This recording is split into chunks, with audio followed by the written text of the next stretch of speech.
Madrasa baradhaa yaa ijoollee Islaamaa Rabbiin keenya guddaan baratu nu dhaama. Madrasa baradhaa yaa ijoollee Islaamaa Rabbiin keenya guddaan baratu nu dhaama. Bismillaahi maqaa Rabbiitiin jalqabna alhamdulillahi tola Rabbii keenya. Rabbiin nuuf kenne diin akkanaa kana diin hunda caalu bardiinuun Islaamaa. Badhaasa argate ummanni mu'minaa alhamdulillahi tola Rabbii keenya.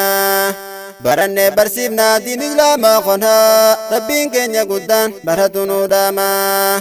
Madrasa baradhaa yaa ijoollee Islaamaa Rabbiin keenya guddaan baratu nu dhaama. Madrasa baradhaa yaa ijoollee Islaamaa Rabbiin keenya guddaan baratu nu dhaama. Ya madrasa keenya yaa Nurul Hidayah akkamnaa jirtame anammoo nagaya. Kottaati baradhaa hundi ilmaan biyyaa namuu baratuudha ani kaayyoon kiyya. Ilmaan ayyaa ka'ii bari'ama Rabbiin keenya guddaan baratu nu dhaama. Madrasa baradhaa yaa ijoollee Islaamaa Rabbiin keenya guddaan baratu nu dhaama. Madrasa baradhaa yaa ijoollee Islaamaa Rabbiin keenya guddaan baratu nu dhaama. Yaa ummata keenya yaa ummata gaarii isinaa badhaasu rizqii baharii. Warri madrasa keenyaaf kenne horii ammallee kan kenne re'eedhaa fi birrii. Sinqii godhatanii sinqii guyyaa borii isinii haa banu Rabbiin hulaa khayrii. Isinii haa ibsu dukkanatti qabrii ollaa kee haa godhu Ahmadul Muqtaarii. Yaabboleessa gaarii du'aa intootanaa Rabbiin keenya guddaan baratu nu dhaama. Madrasa baradhaa yaa ijoollee Islaamaa Rabbiin keenya guddaan baratu nu dhaama. Madrasa baradhaa yaa ijoollee Islaamaa Rabbiin keenya guddaan baratu nu dhaama. Yaa namticha horii kennu argaan qomne hirmaannaa humnaatiin keessa kan dhabamne. Muka yoo qabanne gargaarsa kennine masjida madrasa akka jaaru jenne. Dhagallee yoo tahe wanni ittiin jaarame wanni nuti fuune achirra kaayyanne. Sadaqaa nuuf deemti osoo dadhaabanne nutillee yoo dhiifne isii biraa duune.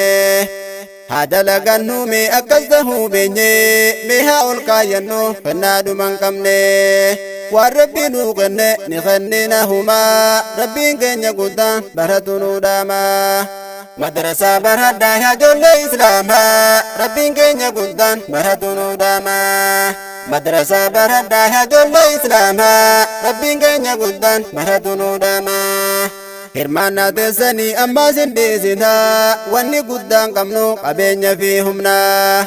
Osoo yeroo qabnu amma ol kaayyannaa humni amma qabnu booda nurraa deema. Qabeenya keenyallee dhiifne biraa deemna waan if biraa qabnu keenya hin sahinaa.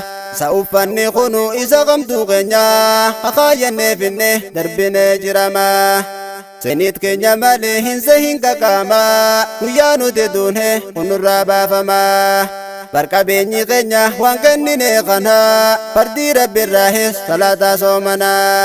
Zakaa yoo kannanne sadaqaa dirqama ziyaara yoo dhayne Makkaa fi Madiinaa. Isaan kanaan boruu gammaduudha teenya fedhiin ilma namaa achitti guutama.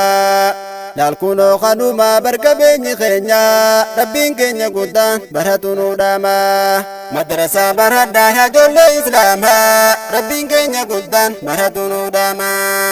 Madrasa baradhaa yaa ijoollee Islaamaa Rabbiin keenya guddaan baratu nu dhaama.